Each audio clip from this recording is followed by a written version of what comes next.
All right, joining us and closing out the evening, we've got Rich Bender, the head honcho at USA Wrestling, taking some time to sit down and chat with us.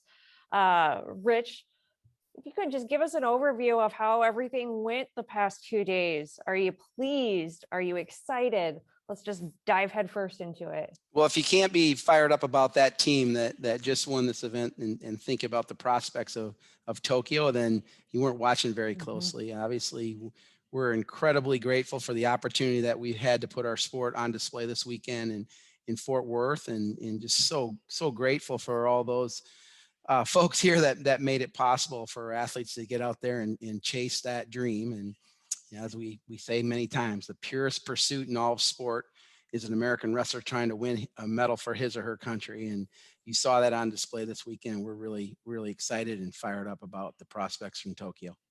As the leader of the organization and having to navigate this whole past year, the world getting turned upside down, this, that, and another all coming at you, how do you feel knowing that, okay, we just got trials done, we did it, we've got it over with? I'm really excited about this team. We actually get to think about the Olympics. Does that all just make everything feel a little bit sweeter for you? Well, it sure does. And it certainly speaks to the resiliency of the American wrestler and the sport. I mean, in an environment where really wrestling and social distancing are the antithesis of one another, for us to be able to pull this off as a sport is really impressive. And hopefully, can inspire others to get the job done and push forward it. But really, it's certainly satisfying. But it's been difficult. Obviously, I mean, wrestling it's had some pretty significant challenges in this environment. But the sport's incredibly resilient.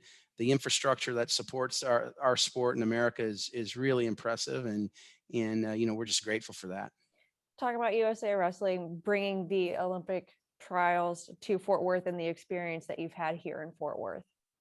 Well, absolutely fantastic. To tell you the truth, I was here in December for the national finals rodeo, and very similar situation where a very important event for that organization was moved from Las Vegas to Fort Worth and in Arlington actually, and so I mean, the red carpet has been rolled out. I mean, you think about the sport pivoting in a really tight time frame to be able to host, and I've said this many times. I think this it was the most important wrestling event that maybe we've ever had in light of the circumstances this past year and what it means. We think that the Olympic Games this summer in Tokyo is going to be maybe one of the greatest celebrations of human triumph over anything maybe ever in our lifetime, and we just really excited about that and really grateful to the folks in Fort Worth, and the Texas people have been unbelievable hosts for us, and just on short notice to be able to pull this off is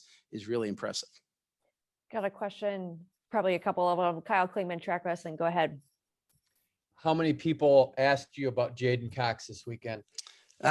Well, a lot more lately, a lot more over the last couple of days, but certainly, obviously, that's an unfortunate circumstance. I really don't have any comment on it specifically, but I mean, you'd have to be under a rock somewhere if you didn't think that there was an anticipated matchup with Jaden and others here this week. But it's part of our sport, and just something that we'll work through, and I think Jaden's made some comments that he intends to exhaust his opportunities to be heard further, and certainly that's within his right and something that we won't stand in the way of.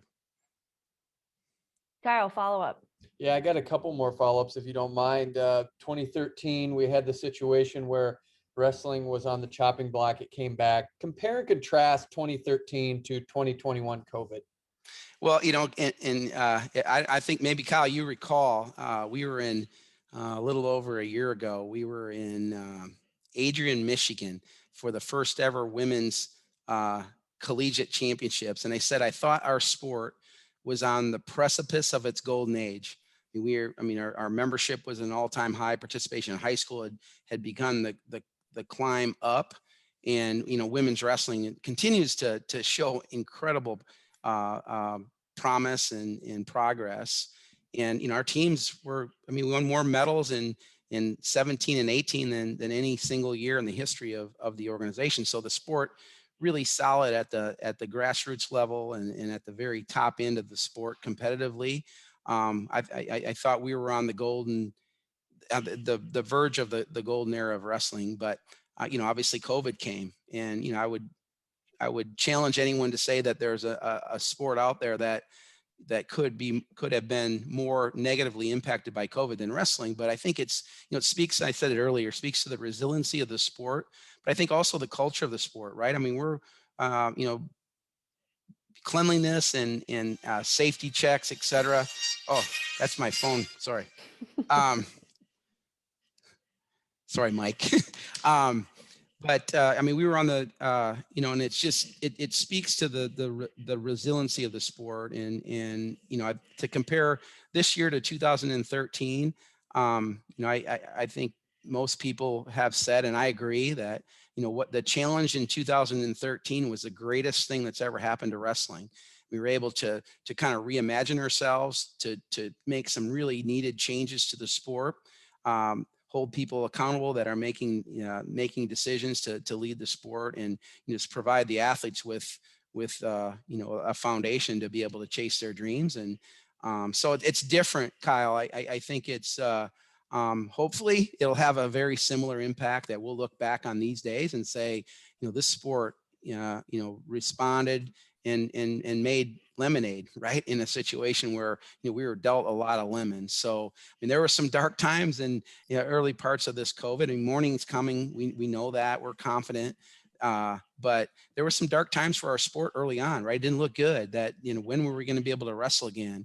And it just, as I keep saying, it speaks to the resiliency of wrestlers in our sport, and those that love the greatest sport it's ever been known to man. So I guess that's what I'd say about it. I don't know there's a big comparison. I think the history will judge how USA Wrestling and the sport responded to really difficult challenge, and I think came out. We're going to get back to those days when we can say, hey, we are on the precipice, or we are in the golden age of wrestling. The best days for wrestling are still to come. I assure you that. Let's look ahead the next couple of months. What excites you, and what's on the docket as we get ready to head into Tokyo? Yeah, obviously the first order of business is to get the remaining 3 weight classes qualified in Sofia in a little over a month.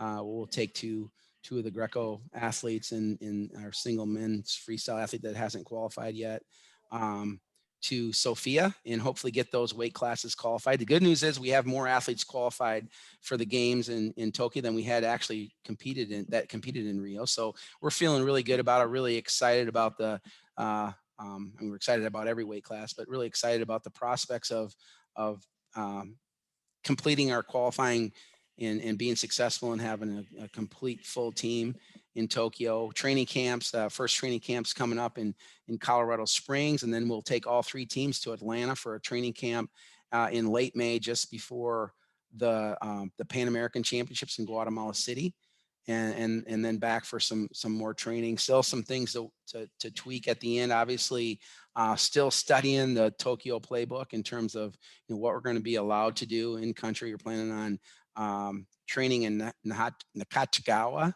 Sorry about that. Just prior to the games in north of Tokyo, and we're still planning on that being the case. But as there's a lot of things, a lot more questions maybe than answers in terms of what that's going to be. But obviously, I say this all the time about the support we get from the United States Olympic and Paralympic Committee, that in crisis it presents a competitive advantage for American wrestlers. I believe that truly, and certainly we have a support system and a team behind the team that is the envy of the world for sure.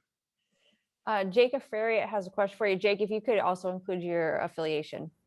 Sure. Yeah. Jake Ferry with the Daily Collegian up at Penn State. First of all, I guess you talked about how you feel we're on sort of the precipice of, if not sort of in the throes of, the golden age of wrestling. How much of that do you attribute to, you look at the makeup of this year's team, and it's a lot of first-time Olympians across all 3 disciplines. and a mix of, a lot of returners, is that a balance that you like? Do you think it's better to have more returners and more newcomers? How do you think about that? Well, obviously I mean, if you look at it at the makeup of the women's team, right? I mean, in terms of proven competitive success, right? It's there, right? I believe, 5 of the girls have wrestled in the finals of the Olympics or the World Championships in the last 5 years. And then you look at a team, our Greco team and some of the, I guess guys like Gable Stevenson, who, I mean, Gable Stevenson just took apart, one of the best heavyweight wrestlers in the world. And, obviously there's a balance that we like to have. And that's one of the cool things about wrestling. It's not a matter of what the executive director or some administrator wants. I mean, our team's determined by the wrestlers. And, we're really excited about the mix. We think we have some proven leaders and some young kids that are going to be really hungry. And we wouldn't trade our team for anyone in the world right now, I assure you. And it might be a little far out now, but any plans on getting the trials back in State College? I mean, I know obviously they were supposed to be here this year. Yeah, actually, we did announce that the trials will be back in State College in 24. That was part of our kind of make good, so to speak, and obviously felt terrible for their organizing committee at Penn State and in State College that had put a lot of work in, sold the event out, and we wanted to make good on our commitment to them. So we'll be back in State College in 24, and just really excited about that. And like I said earlier, really grateful for the opportunity that was presented to us here in Fort Worth. Mhm. I mean, was there any worry in, putting this event on with fans or, given that, obviously the pandemic is still going on and still a thing? I mean, was there any worry that, oh God, maybe somebody tests positive or just that something might happen? Well, we like to say that we don't like to borrow worry.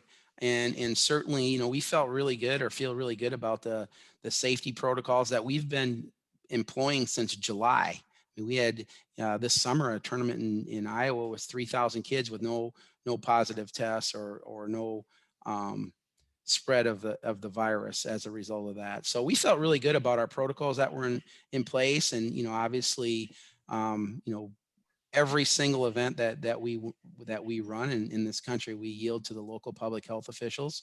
And we feel, like I said, we feel really good about our safety protocols, and the proof is in the pudding. And we've been successful with it. So yeah, certainly we really were working hard to try to provide fans with the in-venue experience. And I think we probably had close to 6,000 people here in the building this weekend. And it's not 16,000, but certainly I think in light of where we are, and we feel really good about being responsible and providing an opportunity for the sport to be on display in a safe way. All right, Rich. Thank you so much for making the time to come back and chat with us. We do appreciate it. We know it's getting late, but hope you had a great time. It was definitely exciting. It was a lot of fun. Felt very safe here. Really enjoyed the environment, the venue, and everything that went into it. So thank you for a wonderful event. We appreciate your time. Thanks for coming back. Yeah, thank you. I'm honored to chat with you tonight. Thank you. Take care.